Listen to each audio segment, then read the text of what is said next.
नमस्कार। ये रामायण कथा पूरी तरह से श्रीमद् वाल्मीकि रामायण के ऊपर आधारित है। यदि आप इसका निरंतर श्रवण करते रहना चाहते हैं तो इस चैनल को सब्सक्राइब जरूर कर लें और आगे आने वाली सभी पॉडकास्ट के नोटिफिकेशन के लिए बेल आइकन को भी ज़रूर से प्रेस कर दें। अब हम सुनेंगे 33वां सर्ग। राजा कुशनाभ द्वारा कन्याओं के धैर्य एवं क्षमाशीलता की प्रशंसा। ब्रह्मदत्त की उत्पत्ति तथा उनके साथ राजा कुशनाभ की कन्याओं का विवाह। बुद्धिमान महाराज कुशनाभ का यह वचन सुनकर उन 100 कन्याओं ने पिता के चरणों में सिर रखकर प्रणाम किया और इस प्रकार कहा, राजन, सर्वत्र संचार करने वाले वायुदेव अशुभ मार्ग का अवलंबन करके हम पर बलात्कार करना चाहते थे। धर्म पर उनकी दृष्टि नहीं थी। हमने उनसे कहा, देव, आपका कल्याण हो। हमारे पिता विद्यमान हैं, हम स्वच्छंद नहीं हैं। आप पिताजी के पास जाकर हमारा वरण कीजिए। यदि वे हमें आपको सौंप देंगे तो हम आपकी हो जाएंगी। परंतु उनका मन का पाप से बंधा हुआ था। उन्होंने हमारी बात नहीं मानी। हम सब बहनें यही धर्म संगत बातें कह रही थी तो भी उन्होंने हमें गहरी चोट पहुंचाई।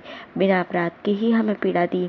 उनकी बात सुनकर परम धर्मात्मा महातेजस्वी राजा ने उन अपनी परम उत्तम 100 कन्याओं को इस प्रकार उत्तर दिया, पुत्रियों, क्षमाशील महापुरुष ही जिसे कर सकते हैं वही क्षमा तुमने भी की है। यह तुम लोगों के द्वारा महान कार्य संपन्न हुआ है। तुम सब ने एकमत होकर जो मेरे कुल की मर्यादा पर दृष्टि रखी है, काम भाव को अपने मन में स्थान नहीं दिया है, यह भी तुमने बहुत बड़ा कार्य किया है। स्त्री हो या पुरुष, उसके लिए क्षमा ही आभूषण है।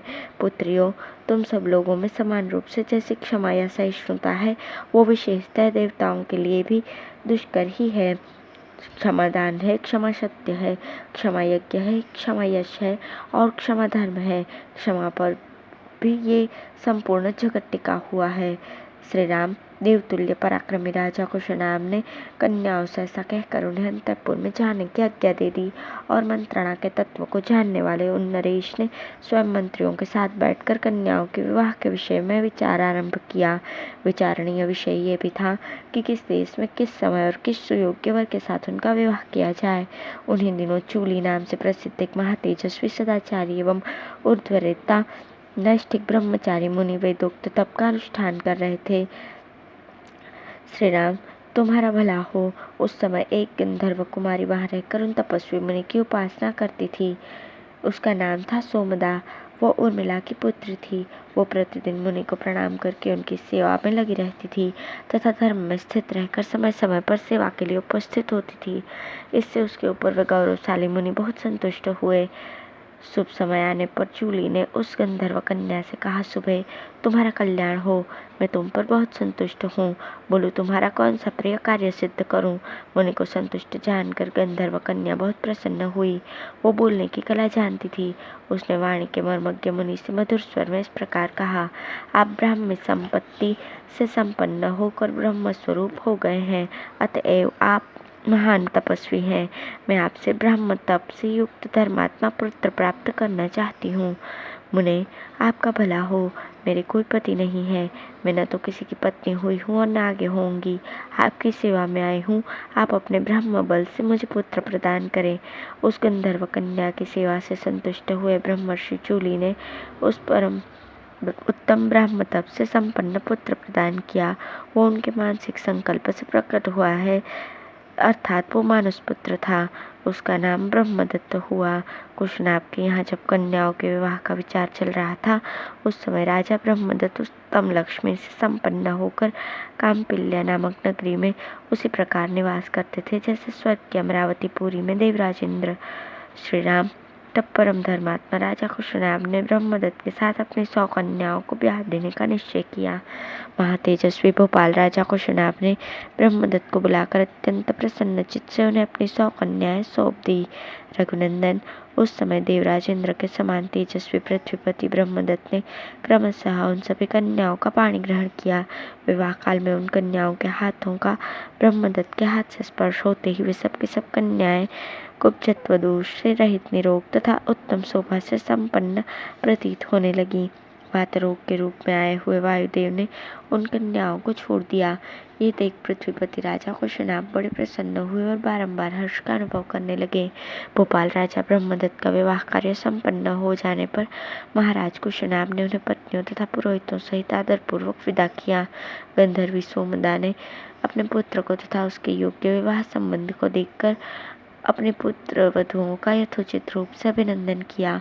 उसने एक एक करके उन सभी राजकन्याओं को हृदय से लगाया और महाराज कुशनाभ की सराहना करके वहां से प्रस्थान किया। अब है 34वां सर्ग। गाधी की उत्पत्ति, कौशिकी की प्रशंसा, विश्वामित्र जी का कथा बंद करके आधी रात का वर्णन करते हुए सबको सोने की आज्ञा देकर शयन करना।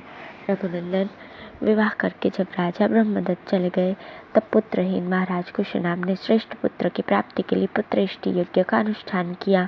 उस यज्ञ के होते ही समय परम उदार ब्रह्म कुमार महाराज कुश ने भोपाल कुशनाभ से कहा, पुत्र, तुम्हें अपने समान ही परम धर्मात्मा पुत्र प्राप्त होगा। तुम गाधी नामक पुत्र उत्पन्न करोगे और उसके द्वारा तुम्हें संसार में अक्षय कीर्ति की उपलब्धि होगी। पृथ्वीपति कुशनाभ से ऐसा कहकर राजर्षि कुश आकाश में प्रविष्ट होकर सनातन ब्रह्मलोक में चले गए।